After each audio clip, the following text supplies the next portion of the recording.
Fala galera! Eu sou o professor Caju e nesse vídeo nós vamos corrigir a questão de número 147 da primeira aplicação da prova do Enem 2018. Estamos seguindo a prova cinza. Se vocês curtirem essa resolução, não esquece de dar o joinha aí embaixo e de compartilhar esse vídeo com a galera de vocês que esteja estudando para o Enem também. Pessoal, a questão 147 eu vou apresentar uma maneira de resolver bem rápida. Eu sei que muita gente fez essa questão de uma forma comprida. Eu pensei aqui em apresentar as duas maneiras de resolver, a maneira comprida e a maneira rápida, mas é que a maneira comprida é muito comprida. Vai ficar muito longo o vídeo, então eu vou apresentar só uma forma de resolver, a maneira rápida, mas eu vou tentar explicar ponto a ponto para ver como é que a gente chegaria nessa resolução durante a prova. Vamos lá então, ó. A Ecofonte possui um design baseado na velha fonte chamada Vera Sans. Porém, ela tem um diferencial: pequenos buraquinhos circulares congruentes, ou seja, iguais, e em todo o seu corpo, presentes em cada símbolo. Esses furos proporcionam um gasto de tinta menor na hora da impressão. Então tá aqui a fonte, ó, quando for imprimir, não precisa imprimir nessas partes dos buraquinhos aqui, ó, só imprime em volta e economiza tinta. Ajuda a natureza, por isso que é uma ecofonte. Suponha que a palavra eco esteja escrita nessa fonte, que nem tá aqui, ó, com tamanho 192. Galera, o que significa o tamanho de uma fonte? Tamanho da fonte representa a altura da fonte. Então a gente sabe que essa fonte aqui tem uma altura igual a 192. Daí muita gente vai perguntar o seguinte: mas professor Caju, eu não sabia que quando eu falo o tamanho da fonte é 192, a altura é 192. Beleza, não precisava saber. Se vocês fizessem a questão dizendo que era o comprimento dela, que é a largura dela, beleza, ia dar na mesma. Ah, eu achei que era a diagonal 192. Não tem problema, vai dar na mesma. Por isso que a pessoa que criou essa questão não especificou. Mas a gente vai fazer do jeito certo, né? Quando a gente fala tamanho de fonte, é altura, mas vale também para os outros aqui, que ia dar na mesma resolução. Então, a gente tem aqui com a fonte 192 e elas sejam compostas por letras formadas por quadrados de lado x com furos circulares de raio x sobre 3. Então, olha aqui, ó, se nós olharmos para cada uma dessas letras, a gente tem aqui, ó, um quadradinho de lado x com esse círculo dentro. E ele está nos dizendo que o raio desse círculo aqui vale x sobre 3. Daí ele fala, para que a área a ser pintada seja reduzida a 1/16 da área inicial, pretende-se reduzir o tamanho da fonte. Vamos parar aqui então, ó, e a gente vai querer escrever essa mesma palavra agora num tamanho menor, de forma que a área seja 1/16 dessa área aqui. Vou botar aqui do lado o eco escrito pequenininho.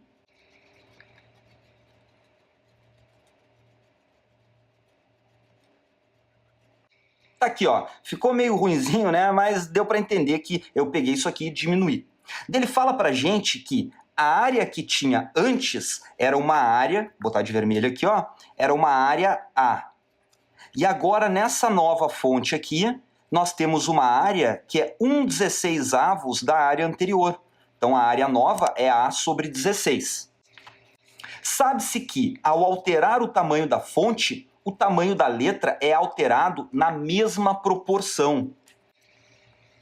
Nessas condições, o tamanho adequado da nova fonte dessa aqui para ter essa proporção de área é qual? Galera, teve muita gente que pegou e calculou a área da letra eco aqui, por exemplo, ou da letra Charlie, ou da letra Oscar, calculou a área, dividiu por 16, achou o valorzinho do novo x aqui e calculou a altura, porque a altura é 5 vezes x, né? Olha só, aqui a gente tem x, aqui a gente tem x, aqui tem x, aqui tem x e aqui tem x. Então a altura total é 1, 2, 3, 4, 5x. Teve gente que fez isso, calculou a área, dividiu por 16 na nova área e calculou o novo valor da altura aqui, que vai dar a resposta. Mas isso dá um cálculo do caramba, pessoal, não precisa fazer tudo isso. a gente pode fazer o seguinte, ó. Já que ele fala para nós que a proporção se manteve da altura e da área, a gente usa a proporção, fazendo o quê? Uma regra de 3. Olha só, vou fazer aqui, ó, uma regra de 3 entre a altura da letra e a área da letra. A altura da letra é dada em qual unidade aqui? Não sei. Pode ser metro, centímetro, milímetro, pontos, pixels, não sei. Eu vou botar então que a altura está dada em unidades de comprimento. E a área é dada em qual unidade? Bom, se fosse metro aqui, a área seria metro quadrado. Se fosse centímetro aqui, a área seria centímetro quadrado. Então, já que é a unidade de comprimento, eu vou utilizar a unidade de comprimento ao quadrado para ser a unidade da minha área. Beleza, vou montar minha regra de 3. Ó. Eu sei que a altura 192, que é a altura dessa fonte, está para a área dessa fonte, que é a área A. E eu quero saber qual a altura, vou botar aqui, ó, chamar de H, qual a altura H que está para a área dessa parte aqui, ó, que é A sobre 16. Tá aqui, ó, com essa regra de 3, mais um pouquinho de cálculo agora, a gente vai matar a questão. Só que qual é o problema dessa regra de 3 do jeito que ela está escrita aqui? Quando a gente faz regra de 3, a gente tem que ter duas grandezas que são ou diretamente proporcionais ou inversamente proporcionais. E as grandezas aqui que eu estou fazendo são altura e área. Galera, a altura é diretamente proporcional à área? Não é, pessoal, não é. Olha aqui, ó, eu não posso escrever isso aqui, ó. Altura proporcional à área, diretamente proporcional. Não posso, porque não é verdade. Ah, mas professor Caju, como assim não é? Se eu aumento uma, a outra aumenta também. Se eu diminuo uma, a outra diminui também. Sim, mas a proporcionalidade que tem aqui não é direta. É uma proporcionalidade quadrática. Olha aqui, ó. A área é proporcional à altura ao quadrado. Essa proporção existe. Ou eu poderia escrever assim, ó, também, ó. A altura é proporcional à raiz quadrada da área. Essas duas proporcionalidades existem, mas sem o quadrado ou sem a raiz quadrada, elas não são verdades. Mas como é que eu sei que esse é o quadrado e esse é a raiz e não o contrário? É só eu pensar na unidade, pessoal. Olha aqui, ó.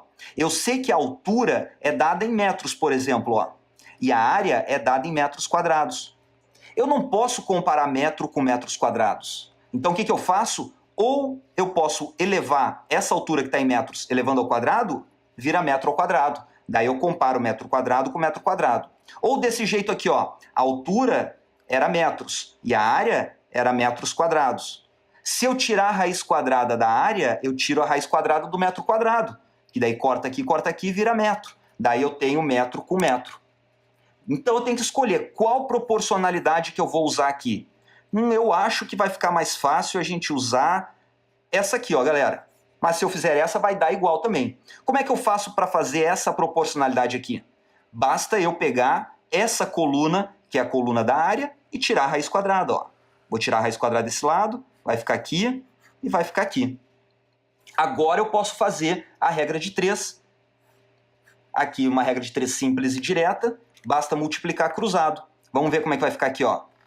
Eu vou ter então 192 vezes raiz de A sobre raiz de 16. O que eu fiz aqui? Se eu tenho uma raiz quadrada da fração, eu posso botar raiz quadrada em cima e raiz quadrada embaixo. Beleza? Isso é igual a essa multiplicação aqui, ó. Vai dar H vezes raiz de A. Como eu tenho raiz de A dos dois lados aqui, ó, eu posso cortar. Eu vou ficar, então, 192 em cima. E embaixo eu vou ficar com raiz de 16, que é 4. E isso é igual a H.